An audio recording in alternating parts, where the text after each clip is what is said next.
Good morning, traders and investors. Roger Scott here, Senior Strategist for Wealth Press. Today is Thursday. It's April 27th. It's about 7:30 in the morning, 7:32 in the morning. The market's not going to open up for about an hour and 58 minutes.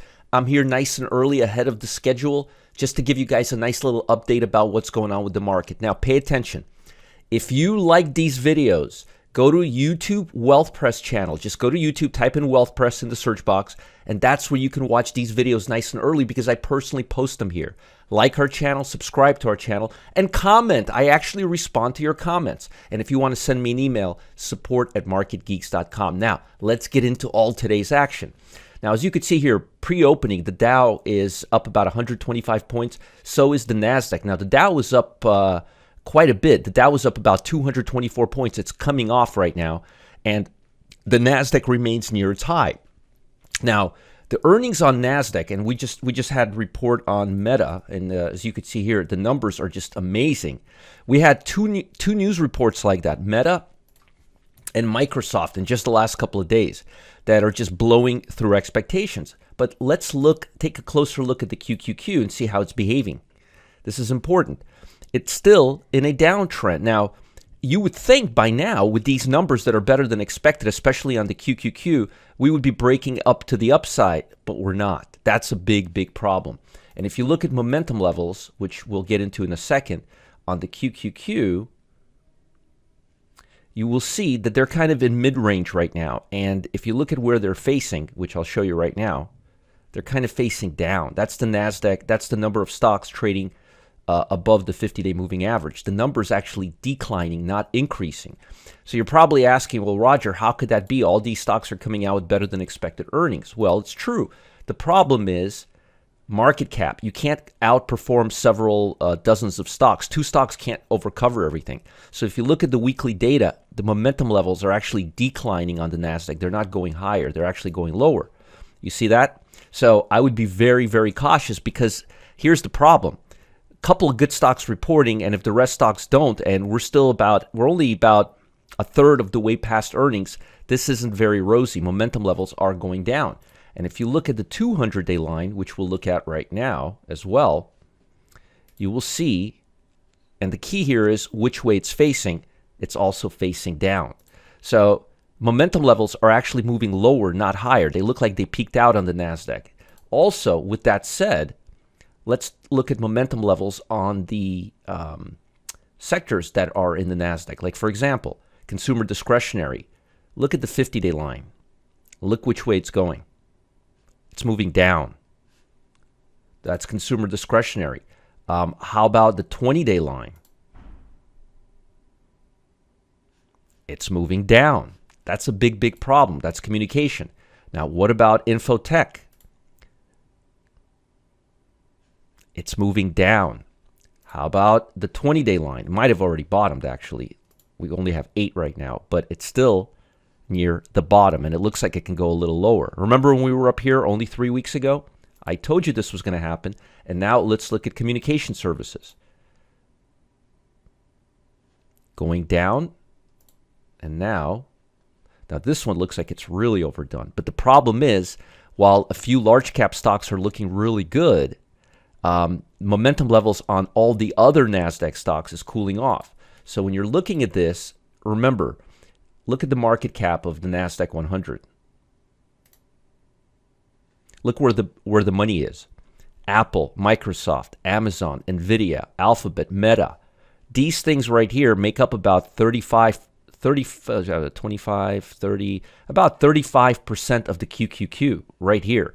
So what you're looking at could be a little bit distorted by those large cap stocks. The bottom line is, if momentum levels are cooling off right now, and if we can't take out the high, and if all of the momentum levels are actually going down, what does that mean for the Nasdaq? And how much more upside can the Nasdaq give us?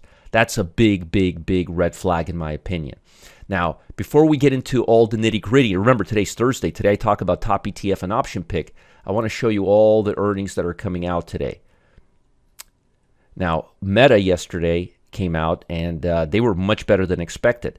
But look at all the companies that are coming out today that we have to deal with. And by the way, you have Amazon today. Oh boy, another one.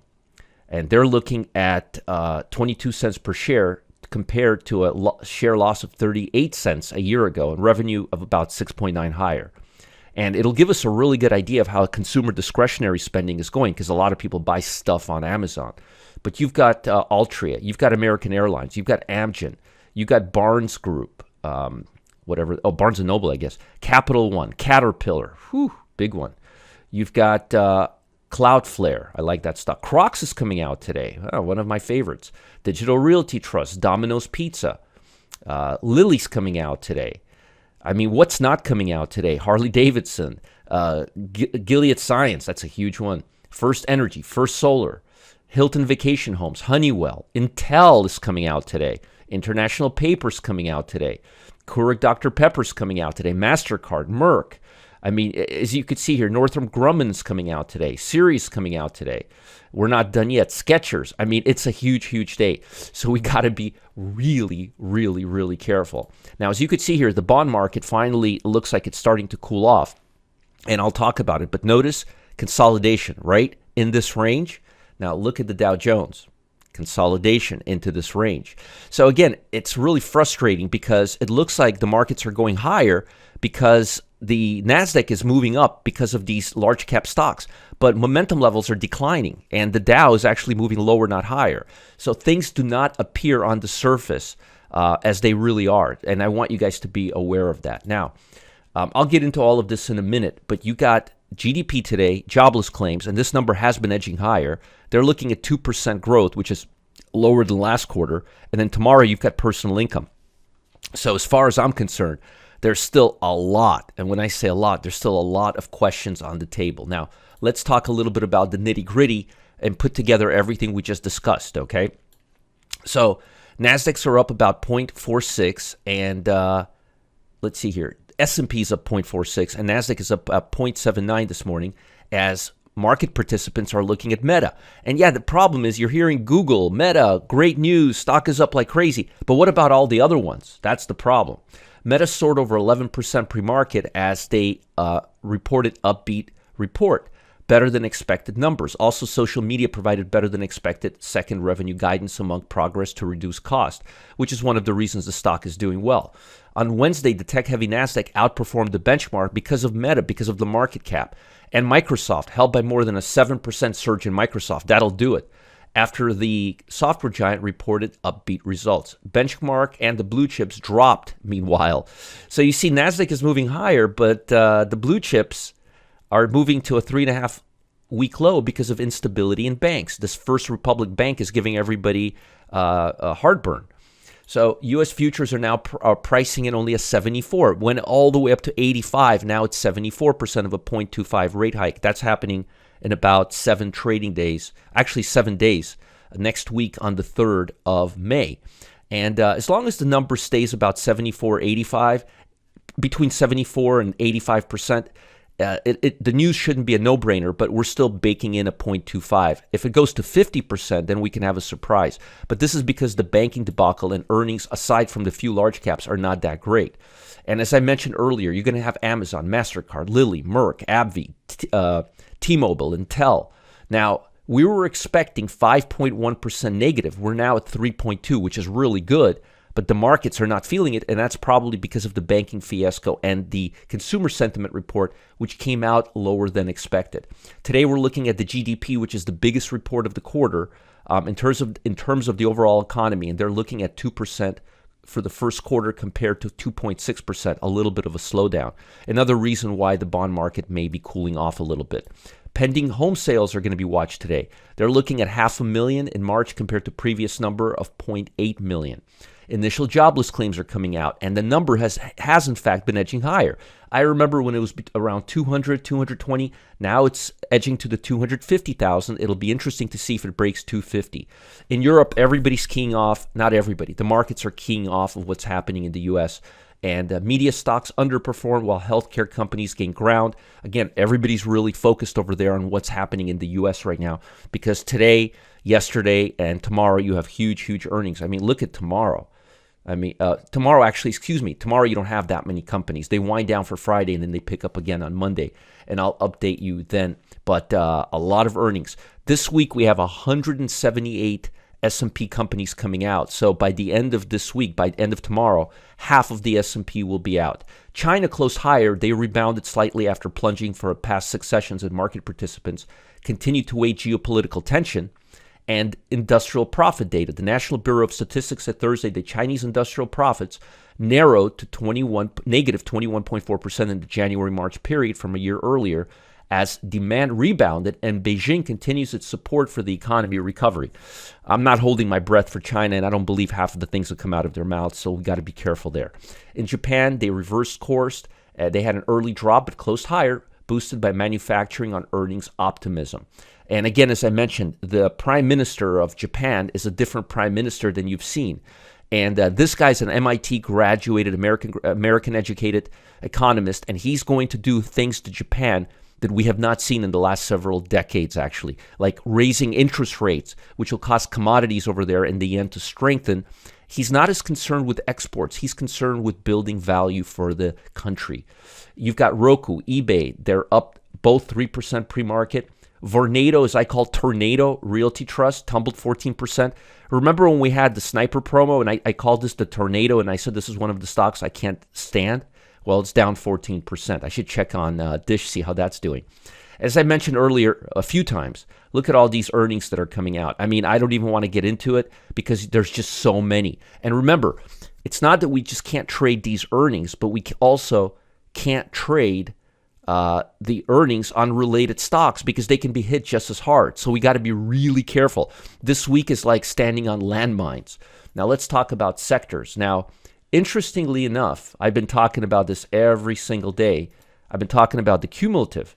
Remember, I've been talking about how technology and communication services, they were next to each other yesterday.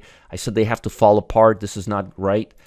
It doesn't make any sense. Well, guess what? Technology and consumer staples. Now, do you guys remember when consumer staples was all the way down here? And I said, consumer staples is not going to sit down there very long. Consumer staples now is the second most important sector, and communication is now third. Now, notice consumer discretionary is all the way in the fourth spot. Now, look at this on a monthly basis. Tech, communication, consumer discretionary. Honestly, in good faith, this is how I would be looking at this right now. I wouldn't even put industrial here. I would put industrial above. Their differences are just by 0.5 percentage point.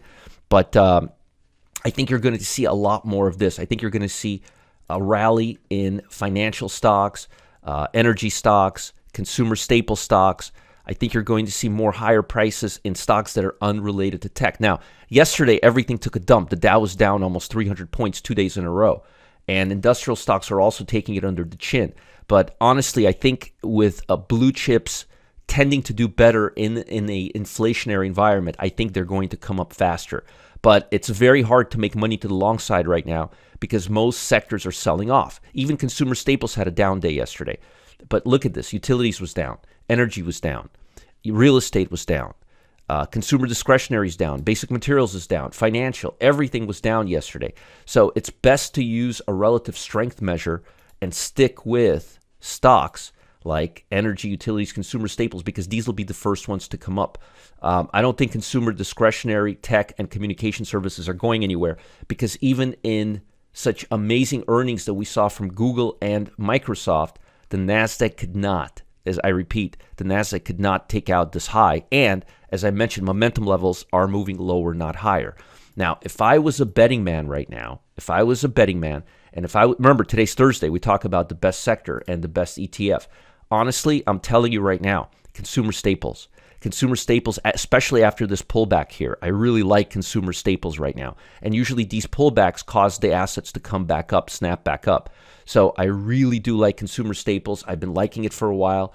You just can't go wrong with it, in my opinion. I may be crazy, I may be wrong, but consumer staples are inflationary and they're defensive. And there's a reason why they're outperforming everything right now.